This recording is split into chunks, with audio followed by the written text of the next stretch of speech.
Hello there, welcome back to another video of jurisprudence. Last class में हम लोगों ने बात की थी नेचुरल स्कूल की, और हम लोगों ने बात किया था कि नेचुरल या डिवाइन लॉ क्या होता है। डिवाइन लॉ का मतलब है जो हमारे सबकॉन्शियस या हमारे इनर कॉन्शियस मॉरल जो एथिक्स है वो, और जो मॉरल एथिक्स है वो बहुत ही टाइम जोन्स में डेवलप हुई है। उसी को पढ़ने के लिए हमने इसका 4 अलग अलग टाइम पीरियड में क्लासिफिकेशन किया था। नंबर जो 1 था दैट वाज एंशिएंट पीरियड, जिसमें हम लोगों ने बात की थी कि जो ग्रीक फिलोसोफर्स है या फिर जो ग्रीक जूरिस्ट है और जो रोमन जूरिस्ट है उन लोगों के हिसाब से व्हाट इज नेचुरल लॉ, जिसमें हम लोगों ने बात की थी सोक्रेट्स की, प्लेटो की, अरिस्टोटल की, और जो रोमन जूरिस्प्रूडेंस और जो रोमन जूरिस्ट है उसमें हम लोगों ने बात की थी जिनो की, and one more was Cicero. Okay, आज हम लोग बात करने वाले हैं मेडिवल पीरियड की। तो medieval period was typically around 10th to 12th century, ठीक है। और इसमें जो सारे जूरिस्ट है वो मोस्टली कैथोलिक जूरिस्ट थे। कैथोलिक का मतलब होता है कि पहली बात तो क्रिश्चियन, और दूसरी बात ये कि वो लोग हमेशा बाइबल में जो लिखा है या फिर जो चर्च या फिर जो पादरी ने जो बोला है या फिर जो चर्च ने बोला है, यानी कि इन लोगों का एक ही मोटो था, चर्च को पावर देना। इन लोगों ने, जैसे आजकल भी है ना एक smallest country in the world Vatican City, Holy See बोलते इसको, तो वहाँ का पूरा लॉ चलता कैसे है कि जो भी चर्च ने बोला है पूरा देश वही मानेगा, ठीक है। हालांकि वो देश बहुत छोटा है, ठीक है। तो क्या बोला कि जो मेडिवल पीरियड था, इसके सबसे जो फेमस जूरिस्ट है उनका नाम है थॉमस एक्वानियस। इन्होंने क्या बोला, प्रोनाउंसिएशन में भी रॉन्ग, माइंड मत करना।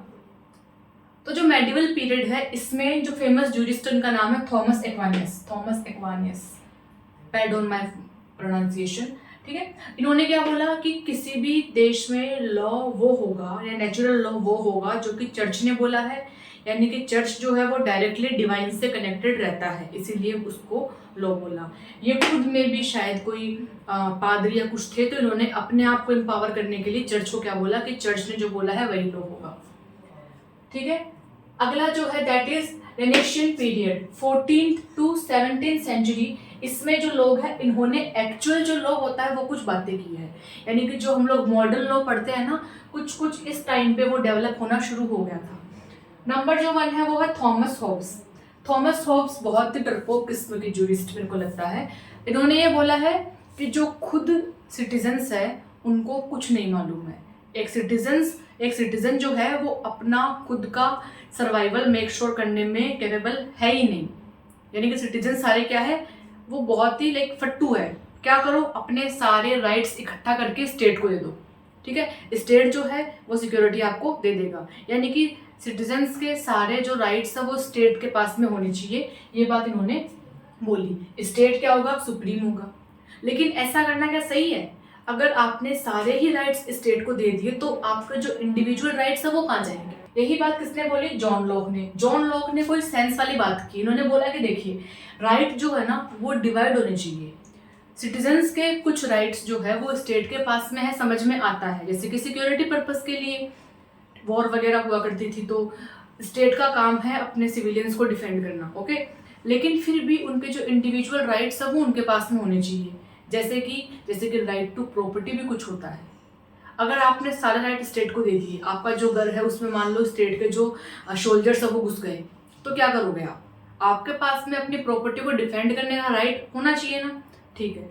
तो इन्होंने बात की जॉन लॉक ने कि राइट्स जो है वो बंटे होने चाहिए, कुछ स्टेट के पास में, कुछ जो है वो इंडिविजुअल्स के पास में। लेकिन फिर भी राइट्स का जो बड़ा हिस्सा है वो किसके पास में रहेगा? इंडिविजुअल्स के पास में रहेगा। स्टेट के पास में केवल कुछ राइट जाएंगे। अगला जो है वो है रूसो। इन्होंने क्या बोला? इन्होंने बोला कि देखिए, natural law is simply the will of general, यानी कि जो लोगों का मानना है।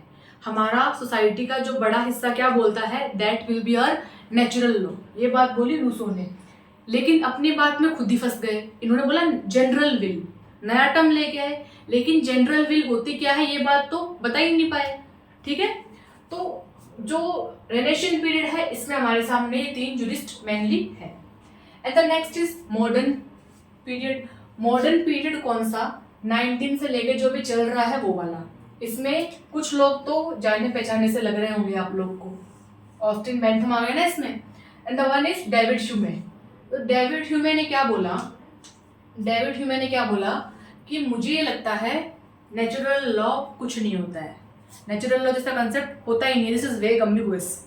ठीक है, और ये सेम बात मैंने बताया था आपको लास्ट लेक्चर में कि बेंथम ने भी कहा था कि there is nothing like natural law, ऐसा कुछ नहीं होता है, लॉ वो होगा जो कि सॉवरेन ने बनाया है।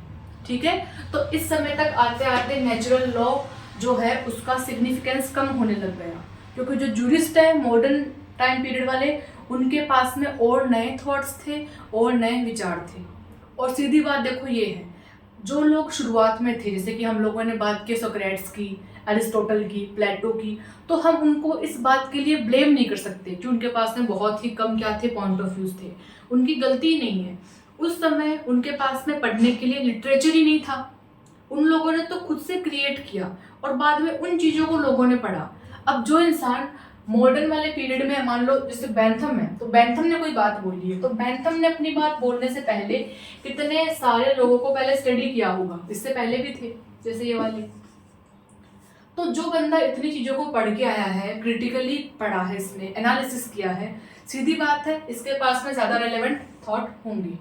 और दूसरी बात ये है कि प्रेजेंट सिनेरियो में जो है, अभी जैसे मान लो जो बेंथम है, सपोज करो 19th सेंचुरी में क्या हो रहा है, ठीक है, तो बेंथम ने पहले का लिटरेचर पढ़ा, बाद में उस समय के सर्कमस्टेंसेस देखी और बाद में उस चीज को साइमल्टेनियस मानते हुए कुछ बनाया है, that will be more relevant, जो कि 700 साल पहले था उससे। Got it? तो ऐसा नहीं है कि somebody is absolutely wrong, somebody is absolutely right, there is no such thing as right or as wrongs। अगर आप लॉ पढ़ते हो तो अपने आप को एकदम ब्लैंक स्लेट मान के चलो कि आपका कोई पॉइंट ऑफ व्यू नहीं है, उसके बाद में पढ़ने बैठो। जब कंसेप्ट पूरा पढ़ लोगे उसके बाद में समझ में आएगा कि what is right and what is wrong now. Okay, so make sure कि किसी एक पॉइंट को लेके अपन लोग बायस ना हो जाएं, क्योंकि वो चीज़ हमारा जो थॉट प्रोसेस है उसको बहुत इफेक्ट करता है। ओके, सो मैंने बहुत ही कम शब्दों में, जितना कि एकेडमिक्स के लिए इम्पोर्टेंट है, आपको नेचुरल स्कूल पढ़ाया है। इसके नोट्स बहुत सारे हैं, इतना टाइम नहीं है कि मैं हर चीज़ को लिखा दूँ या फिर लाइक पॉसिबल ही नहीं है। It is just a lecture because I love talking a lot, I love teaching, I am a teacher since 3 years now, तो I just love speaking a lot, that is why I am here for you. Okay, I see you the next one.